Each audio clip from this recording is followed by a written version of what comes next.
Hello, Lighthouse. It's really great to have the chance to talk to you again. I've been asked to go through Ephesians chapter 2, in particular verse 6 and verse 7, as we work our way through the various devotionals on Ephesians at the moment.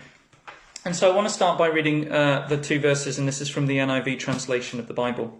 And they read like this: "And God raised us up with Christ and seated us with him in the heavenly realms in Christ Jesus, in order that in the coming ages he might show the incomparable riches of his grace, expressed in his kindness to us in Christ Jesus."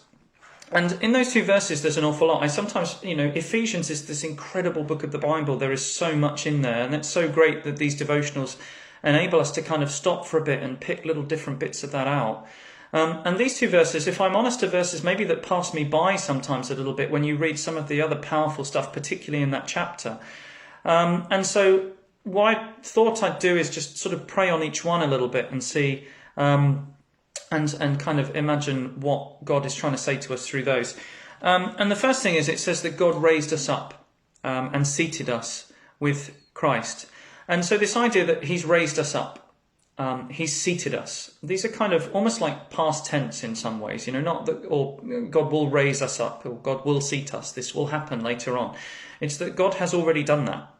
And I just think it's this idea that there's this cast iron guarantee that God gives us that actually we are citizens of heaven, and that actually there is a place in heaven for us with him. He has already given us that. He's already granted us that. And it's like we're part of this binding covenant through our faith in Jesus. This is a guarantee. And it just makes me sort of pause and think that actually we matter to God.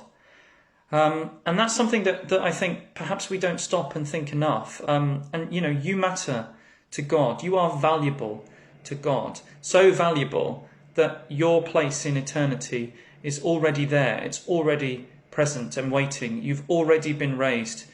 You've already been seated. I think that's also a conviction for us to then sort of be called to do something with that. But that's probably another devotional.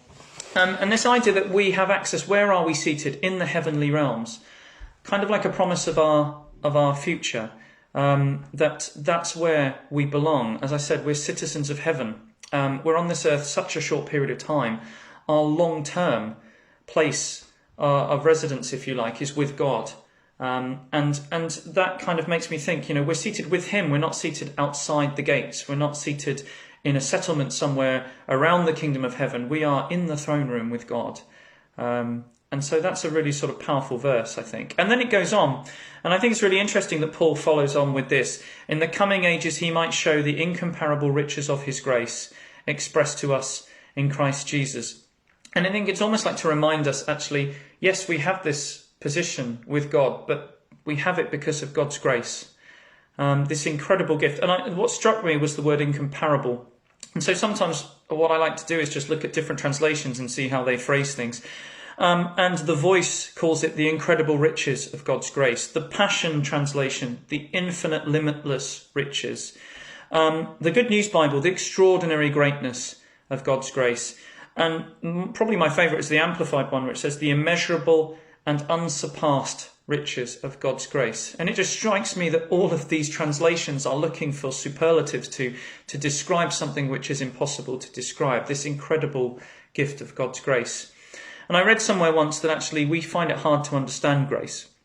I don't know if that's anyone else's experience, but this idea that maybe someone does something for us and expects nothing in return, or we get forgiveness for something that perhaps we don't expect to get. And that's our experience of grace, and it happens in kind of small bits.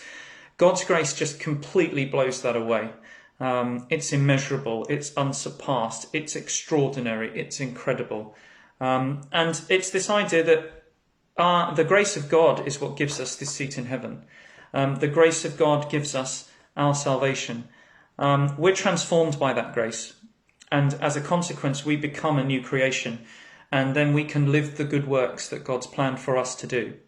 And so I think that these two verses go together incredibly well, and Paul sort of said, this is where you belong, this is your guarantee, but remember, this is why you have that. And so what I wanted to do is just finish by reading the Voice translation of this. The Voice, anyone that's read the Voice translation, you'll know some people really like it, some people not so much, but it kind of adds a bit of extra meaning for me in this particular verse. And so I just wanted to share that with you as a sort of finish. And it's this: He raised us up with him and seated us in the heavenly realms with our beloved Jesus, the Anointed, the liberating King. He did this for a reason, so that for all eternity we will stand as living testimony to the incredible riches of his grace and kindness that he freely gives to us by uniting us with Jesus, the Anointed. So we matter. We are important to God. We have this seat in heaven that we've been guaranteed with God, and it's through his grace and his kindness and through our faith in Jesus that we have these things. And I have to say, I've really enjoyed having the opportunity to have a look through these two verses and kind of try and think about them and what the significance of them is. And I hope that they mean as much to you as they have done to me over the last few days, particularly thinking about this. So God bless everybody. Thank you so much for listening. I just pray that God will be with you in everything that you do. And I really, really look forward to seeing everybody again very soon. Take care. Bye-bye.